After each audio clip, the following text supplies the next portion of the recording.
कैसे चंद्रयान 4 करेगा सबसे अनूठा काम, कैसे चांद पर जाएगा फिर लौटेगा, ये मैं आपको इस वीडियो में बताऊंगी। लेकिन उससे पहले अगर अभी तक आपने हमारे YouTube चैनल को सब्सक्राइब नहीं किया है तुरंत सब्सक्राइब करें, क्योंकि बहुत सारी खबरें ऐसी होंगी जो आपसे मिस हो जाएंगी। कमेंट कर सकते हैं, सुझाव आप दे सकते हैं, हमारे वीडियोस कैसे लगते हैं ये बता सकते हैं। चंद्रयान 4 की बात करते हैं।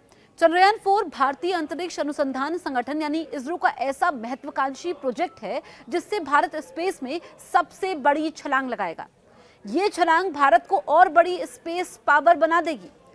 चंद्रयान 4 इसीलिए खास और अनूठा होगा क्योंकि साल 2027 में यानी 3 साल बाद चांद तक जाएगा, वहां उतरेगा, वहां से नमूने इकट्ठे करेगा, फिर वापस लौटकर पृथ्वी पर आएगा।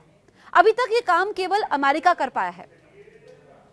आज तक केवल अमेरिका ने सफलतापूर्वक चंद्रमा पर कामयाबी हासिल की है और अमेरिका के बाद भारत ऐसा कारनामा करेगा। चंद्रमा पर मानव युक्त शटल भेजा है सिर्फ अमेरिका ने और उसे पृथ्वी पर वापस भी लेकर आया है। ये उपलब्धि अपोलो मिशन को मिली थी। इसके अलावा सोवियत संघ और चीन ने चंद्रमा पर ऐसे गैर मानव मिशन भेजे जो वहां गए और वापस लौटे। अगर भारत ने यह काम कर दिया तो वो भी इनमें शामिल हो जाएगा। सवाल ये कि चंद्रयान 4 चांद पर जाकर पहली बार क्या काम करेगा, ये सबसे जरूरी सवाल है।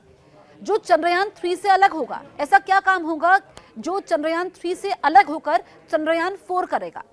इस मिशन का उद्देश्य चट्टानों और मिट्टी समेत चंद्र नमूनों को इकट्ठा करना, उन्हें सुरक्षित रूप से पृथ्वी पर वापस लाना है। चंद्रयान 3 की अगर हम बात करें तो अगस्त 2023 में चंद्रमा के दक्षिणी ध्रुव पर ऐतिहासिक सॉफ्ट लैंडिंग की थी। उसने वहां नमूने इकट्ठे तो जरूर किए, लेकिन उनका विश्लेषण वहां खुद किया। वहां से उसने लगातार तस्वीरें और सूचनाएं जरूर भेजता रहा। चंद्रयान 4 नमूने इकट्ठे करके चांद पर रहने तक उनका विश्लेषण करेगा, फिर उन्हें लेकर भारत भी लौटेगा। अब सवाल ये कि चंद्रयान 4 के जरिए इसरो किन बातों का प्रदर्शन दुनिया के सामने करेगा जो इसे अमेरिका के बाद स्पेस के मामले में दूसरे नंबर पर लाकर खड़ा कर देगा। तो जवाब है नमूना संग्रह। मिशन चंद्र सतह से नमूने इकट्ठा करने पर फोकस करेगा।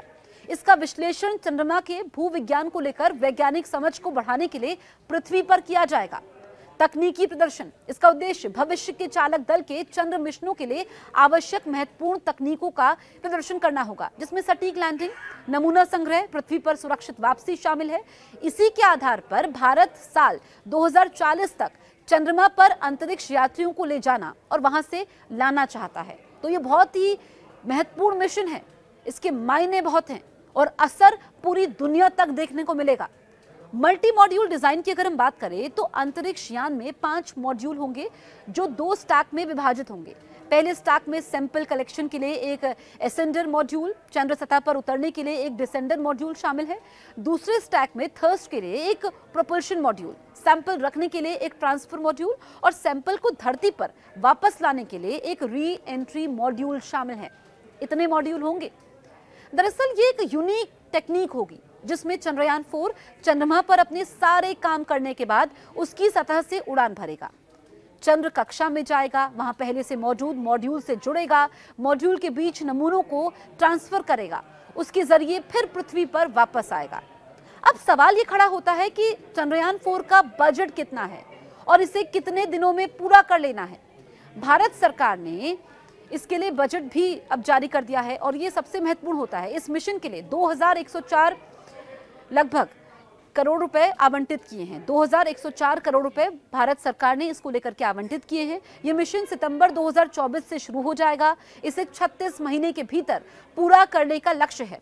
मिशन में उन्नत LV-M3 रॉकेट का उपयोग किया जाएगा। इसके जरिए जटिल अंतरिक्ष संचालन में क्षमताओं का पूरा प्रदर्शन किया जाएगा। अब सवाल ये खड़ा होता है कि चंद्रयान 4 में जिन धातुओं का इस्तेमाल होगा वो क्या होंगी, इसमें कौन सी चीजें क्या काम करेंगी। दरअसल चंद्रयान कई मॉड्यूल और रॉकेट के साथ मिलकर बनेगा। इसमें हर एक में अलग तरह की धातुओं का इस्तेमाल होगा। चंद्रयान के 5 मॉड्यूल होंगे। प्रोपल्शन मॉड्यूल ये चंद्रयान 3 की एल्यूमिनियम की मिश्र धातु का होगा।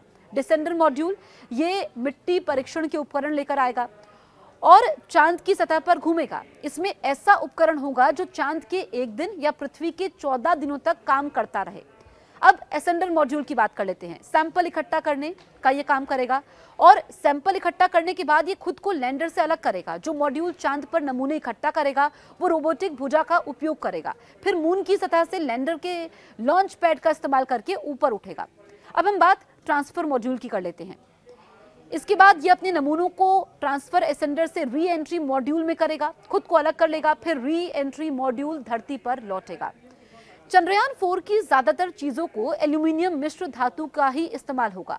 इंजन कई धातुओं से मिलकर बने होंगे, जिसमें एल्यूमिनियम और यहाँ पर आपको बात करें कि स्टील शामिल होंगे। अब सवाल ये खड़ा होता है कि चंद्रयान 4 की टेक्निक को अगर सरल शब्दों में समझना हो तो किस तरह समझेंगे। दरअसल चंद्रयान 4 जब चांद की कक्षा में पहुंचेगा तो एक हिस्सा कक्षा में घूमता रहेगा और जो दूसरा हिस्सा होगा वो अलग होकर चांद पर उतरेगा।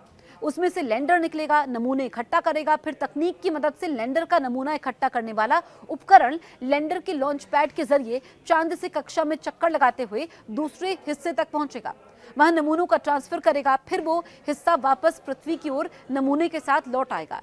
ये खास टेक्निक वाला मून मिशन होगा जिसमें 5 पेलोड या घटकों को चंद्रमा पर जाने और वहां से वापस आने के लिए अलग अलग हिस्सों में डिजाइन किया गया है। अब सवाल ये कि चंद्रयान 4 में 2 रॉकेट क्यों होंगे।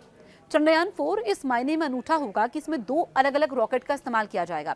एक रॉकेट इसे चांद पर ले जाने का काम करेगा, दूसरा इसको वापस लेकर आने का काम करेगा। कुल मिलाकर चंद्रयान 4 इस तरह की कई तकनीक का मिश्रण होगा जो पहले स्पेस की दुनिया में नहीं देखी गई है और इसकी गूंज पूरी दुनिया तक सुनाई देगी।